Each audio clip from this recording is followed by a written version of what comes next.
Olá, meus amigos, sejam todos muito bem-vindos ao canal Politizando. Eu sou o William Jacob e vou trazer a mais nova pesquisa que saiu para a presidência da República, com vários cenários testando a força de Lula no segundo turno contra aí possíveis adversários do lado do bolsonarismo e também da direita.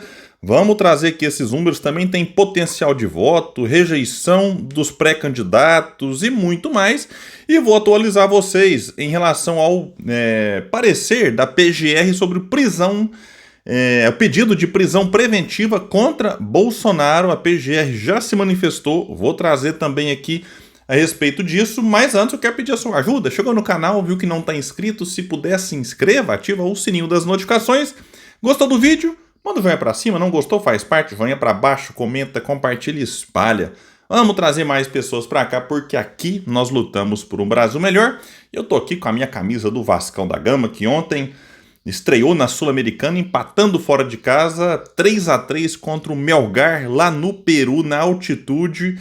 Um empate com sabor de derrota, porque o Vasco estava ganhando de 3-1, mas se a gente analisar assim só o resultado, sem entender todo o contexto, um pontinho fora de casa não é muito ruim, pelo contrário, é importante aí para o Vasco se classificar e tomara que classifique para a próxima fase. Bom, é isso aí, vamos falar aqui agora da pesquisa que saiu, pesquisa Quest. Ela foi contratada pela Genial Investimentos e ouviu 2.004 pessoas entre os dias 27 e 31 de março. Tem uma margem de erro de 2 pontos, para mais ou para menos. E detalhe, a pesquisa não testou cenários de primeiro turno, só de segundo, mas são muitos cenários. E eles fizeram o seguinte, vamos ver o Lula contra possíveis adversários. Não testaram o Haddad no lugar do Lula, não fizeram cenários com Ciro Gomes, nem o Ciro contra o Lula, nem o Ciro contra eventual candidato da direita ou candidato bolsonarista. É só o Lula contra outro. Então vamos ver aqui os vários cenários. Lembrando que a margem é de 2 pontos. Por que eu lembro isso? Porque Lula venceria Bolsonaro por 44 para o Lula contra 40 para o Bolsonaro. Com a margem de erro de 2 pontos, o Lula pode ter entre 42 e 46. O Bolsonaro pode ter entre 38 e 42, então eles poderiam se encontrar na mínima do Lula com a máxima do Bolsonaro, por isso eles estão empatados dentro da margem de erro, porém com o Lula numericamente à frente. Só que é bom lembrar que o Bolsonaro está inelegível, não pode disputar as eleições de 2026, mas mesmo assim o Instituto e todos os outros têm insistido em colocar o nome dele. Indecisos, 3%, e branco, nulo, não vai votar, 13%, eu não quero nem saber, nenhum dos dois não vota em ninguém. Não sai nem de casa, é o que 13% respondeu aqui, ou sai de casa, mas vai lá e vota nulo. No segundo cenário, sem o Bolsonaro, colocaram a Michelle. O Lula mantém os 44, não muda.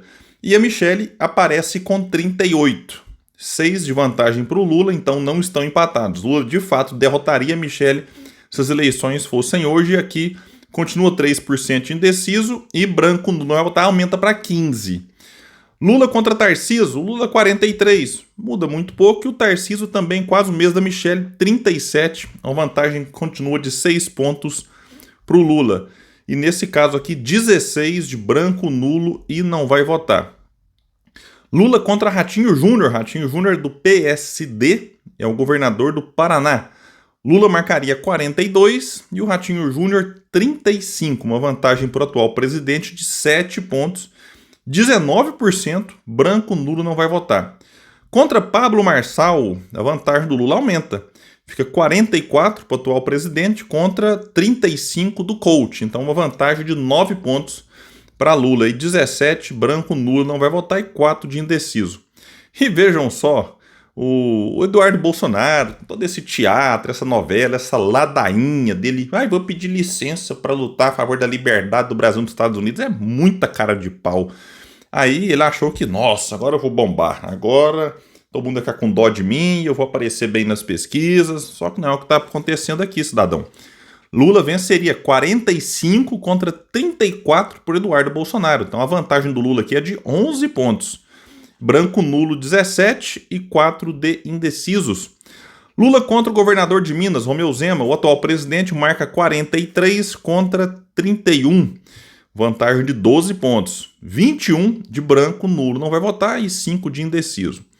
Lula contra o governador de Goiás, o Ronaldo Caiado, o atual presidente, venceria 44 contra 30. 22 aqui de branco, nulo, não vai votar, e 4% de indecisos.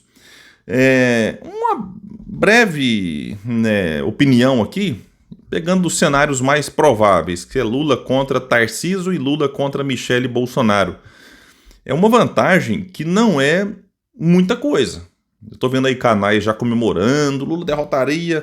Se a gente pegar aqui a vantagem de 6 pontos, tanto para Michele quanto para o Tarcísio nesse instituto. Outros têm mostrado uma vantagem até menor.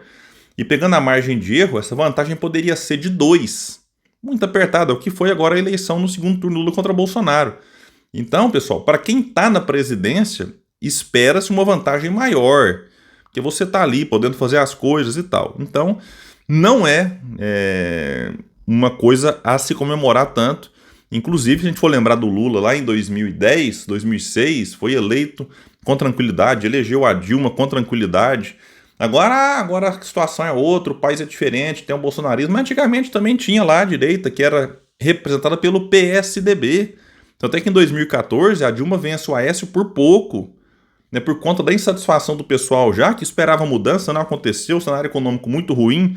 Então, se o Lula tem tempo ainda para mudar e para ampliar essa vantagem, mas inclusive a gente tem visto aí notícia aqui e ali do governo preocupado e exigindo uma mudança brusca dos rumos do atual governo para tentar melhorar a popularidade. Então parece que a ficha está caindo. Se vai ser o suficiente para ter mudança brusca, sinceramente não sei, e não é o que aparece pelos noticiários aí.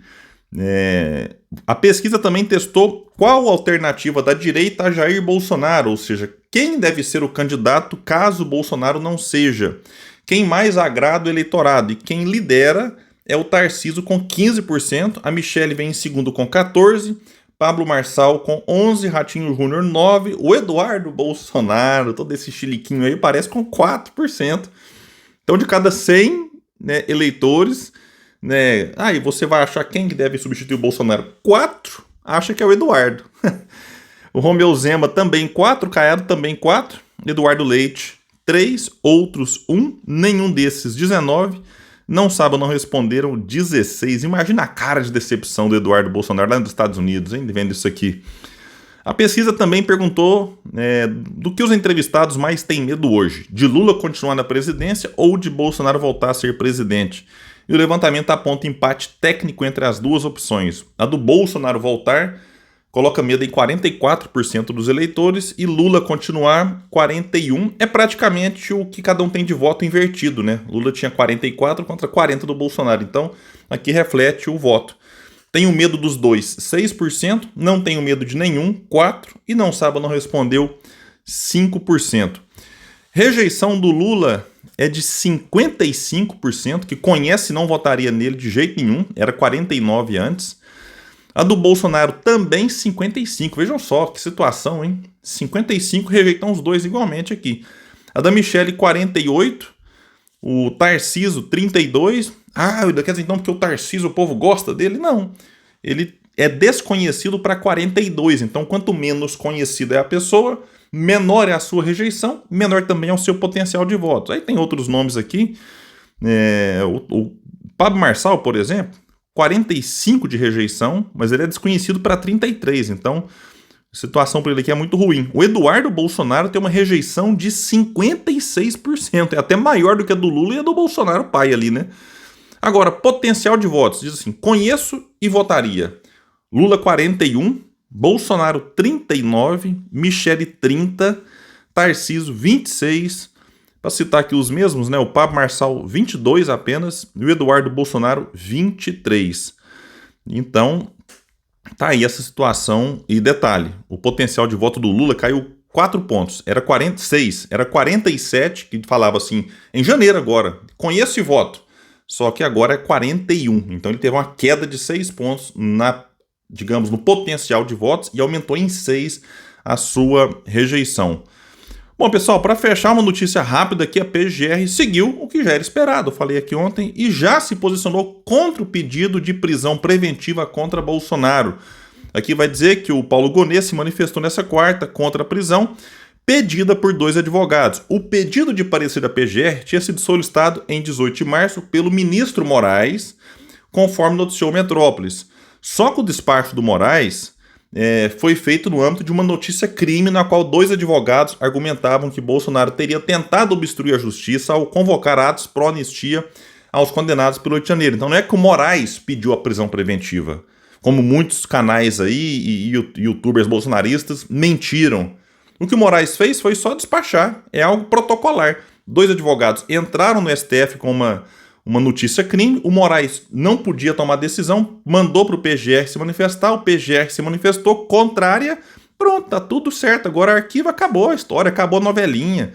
Criaram todo um circo, um Malafaia falando que se o Moraes proibir o ato, vai ter com ou sem caminhão, só para encher o saco, expliquei aqui ontem. Então tá aí, fim de papo. Não tem conversa por enquanto de prisão preventiva, não tem nada demais, é só um rito normal ali que aconteceu e agora vamos ver se os bolsonaristas vão noticiar isso aqui da forma correta. Aí é pedir demais, né? Pedir para eles fazer alguma coisa da forma correta. Gente, eu fico por aqui. Quem puder, espalhe o vídeo, compartilha. Vamos trazer mais pessoas para cá porque aqui nós lutamos por um Brasil melhor. Valeu, gente, até mais!